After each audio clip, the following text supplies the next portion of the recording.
It just baffles me to hear people lie. And, stuff does get back to me. And not only that, there's some stuff that's just common sense that you just know people because you know their character and they have no integrity.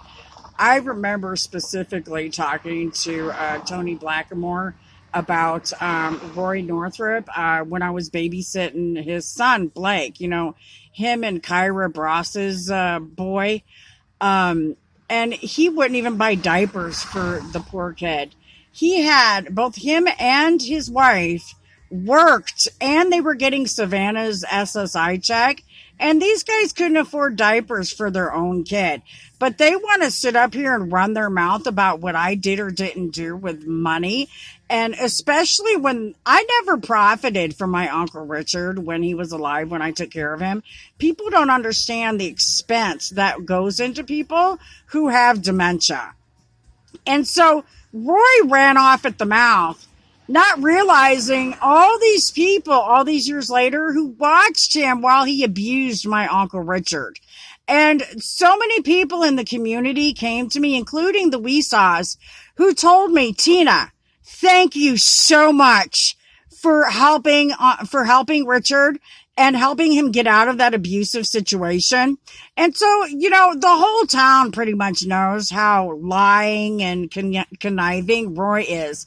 Also, the whole town knew about Roy and John Wolf going to Arizona because, and Uncle Richard talked about it too, how Uncle Richard had to buy Roy a ticket rather than send him money because he sent him money already and he squandered it on drugs.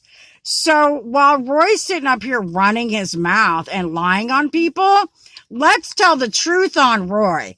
Because Roy is a drug addict. He's also an alcoholic who got caught exposing himself in public with the old neighbor, Steve.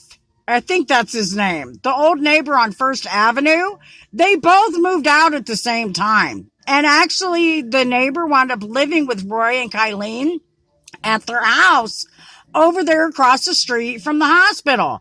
Roy complained about the neighbors saying that they had a volume time and curfew time for when they got loud and all this, and he didn't like the neighbors.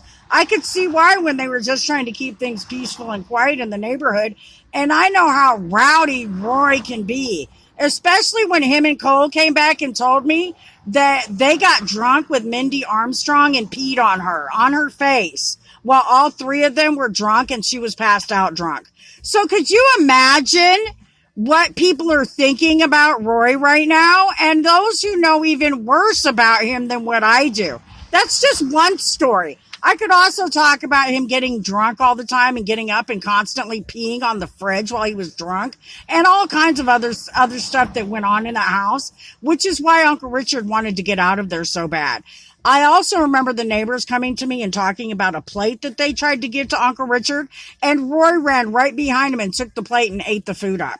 So this type of stuff happened all the time. So while people are sitting here running their mouth about me, how about you tell the truth about what really happened? Because Richard, my uncle, died of dementia, of natural causes. He was not killed.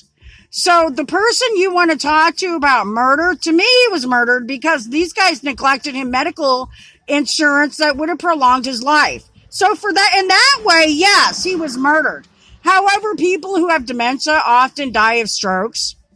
It's common, especially when you viciously remove them from their surroundings like these guys did. Anyway, rather than getting us help. The person who actually committed murder out here at Maple Grove was Ronald Lee when he murdered Clarence Robertson. And I'm still waiting for Clarence Robertson's daughter to pop up about this because the state helped him do it. Actually, Levita Brookins, when she forced him to live here knowing there was a court order saying that he wasn't supposed to. So while everybody's running their mouth talking about what they do and don't know, remember to tell the truth when you get to the punchline. Have a blessed day, and God bless America.